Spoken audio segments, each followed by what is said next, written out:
Setelah Bani Israel ditinggal wafat Nabi Musa, alaihi salam, mereka melakukan berbagai macam pelanggaran syariat, hingga Allah menghukum mereka dengan munculnya penguasa zalim yang menjajah mereka.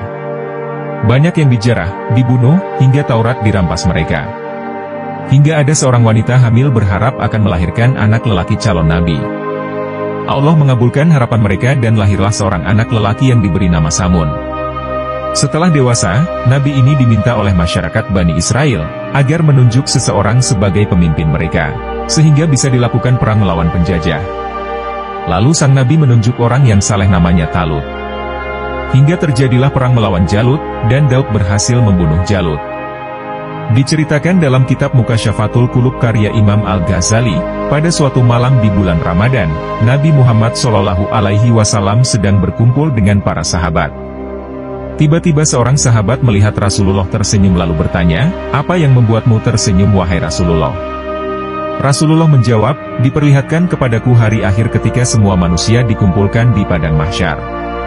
Semua nabi dan rasul berkumpul bersama umatnya masing-masing kemudian masuk ke surga. Ada salah seorang nabi dengan membawa pedang, tidak memiliki pengikut satupun, masuk ke dalam surga. Dia adalah Samun." Samun alias Samson alias Simpson dalam bahasa Ibrani merupakan salah seorang nabi dalam ajaran agama Islam yang dikenal dengan nama Samun Ghozi alaihi salam. Beliau adalah orang yang memiliki kekuatan super luar biasa dan tak terkalahkan. Allah Subhanahu wa Ta'ala memberikan mukjizat kepada Nabi Samun yang bisa melunakkan besi, memutus rantai yang besar serta merobohkan istana. Nabi Samun berasal dari Palestina, tepatnya Gaza atau Gaza. Beliau diutus berdakwah untuk kaum Bani Israel di tanah Romawi. Nabi Samun memiliki sebuah senjata mirip pedang yang terbuat dari rahang unta bernama Liha Jamal. Konon ceritanya hanya dengan pedang tersebut, Nabi Samun telah membunuh ribuan kaum kafir. Ketika Nabi Samun haus, pedang itu dapat mengeluarkan air. Dan ketika beliau lapar, pedang itu bisa menumbuhkan daging. Pada masa itu paganisme tumbuh begitu subur di kalangan Bani Israel. Semua orang menjadi penyembah berhala dan hanya mementingkan harta benda. Maka diutuslah Nabi Samun untuk menyampaikan risalah Allah Subhanahu wa Ta'ala dengan penuh ketakwaan. Dalam berdakwah, beliau selalu menyebut, "La ilaha illallah", artinya tiada Tuhan selain Allah. Namun karena begitu sesatnya mereka, hingga Nabi Samun tidak memiliki pengikut satu orang pun. Hal itu tak menjadi masalah baginya. Dengan ketangguhan dan kekuatan yang dimiliki, Nabi Samun terus menentang penguasa pada waktu itu bernama Raja Israel. Nabi Samun Ghozi selalu memenangkan pertempuran melawan kaum kafir dan tidak pernah kalah. Kaum kafir sampai ketakutan dibuatnya. Hingga akhirnya Raja Israel memakai cara-cara licik untuk menaklukkan Nabi Samun. Sang Raja mengadakan sayembara kepada siapa saja yang berhasil mengikat dan membawa Nabi Samun ke istana, maka akan diberikan imbalan emas dan permata yang sangat banyak. Raja kemudian mempunyai ide untuk menawarkan hadiah kepada istri Nabi Samun. Raja bertanya, "Wahai istri Samun, apakah kamu mencintai suamimu?" Sang istri menjawab, "Tentu saja Raja." Kemudian Raja bertanya lagi, "Kamu tahu kan bahwa suamimu membuat kita semuanya ketakutan?" Sang istri berkata, "Tentu saya juga tahu itu Raja." Raja lantas memberikan penawaran kepada istri Nabi Samun, "Maukah kamu menaklukkan suamimu dan membawanya ke istana? Atas keberhasilanmu kelak akan diberikan imbalan berupa emas dan permata yang berlimpah." Tergiur akan penawaran sang raja, maka istri Nabi Samun pun menyanggupinya dan berkata, "Baik Raja, saya siap." Kemudian oleh raja diberikanlah tali untuk mengikat tubuh Nabi Samun. Percobaan di hari pertama, sang istri menunggu Nabi Samun yang sedang salat, namun karena terlalu lama akhirnya sang istri mengantuk hingga ketiduran. Hari berikutnya ketika Nabi Samun sedang tertidur, sang istri kemudian mengikat badannya. Nabi Samun lantas terbangun dan bertanya, "Wahai istriku, apakah engkau yang mengikat tubuhku?" Sang istri menjawab, "Aku hanya mencoba seberapa kuatkah dirimu." Kemudian tanpa kesulitan tali itu diputus Nabi Samun dan terlepas dari tubuhnya. Percobaan ketiga pun menemui hal yang sama. Karena selalu tidak berhasil, akhirnya sang istri menggunakan strategi rayuan.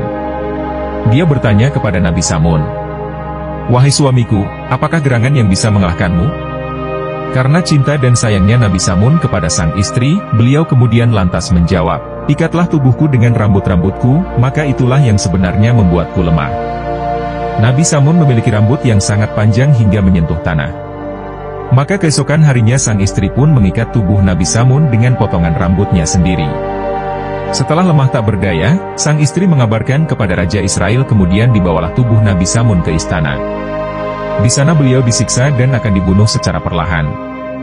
Kedua mata dibutakan, telinga, kaki dan tangannya pun dipotong. Atas kejadian itu Allah Subhanahu wa Ta'ala memerintahkan malaikat Jibril turun dan menemui Nabi Samun lalu bertanya, "Apa yang engkau inginkan wahai Nabiullah?"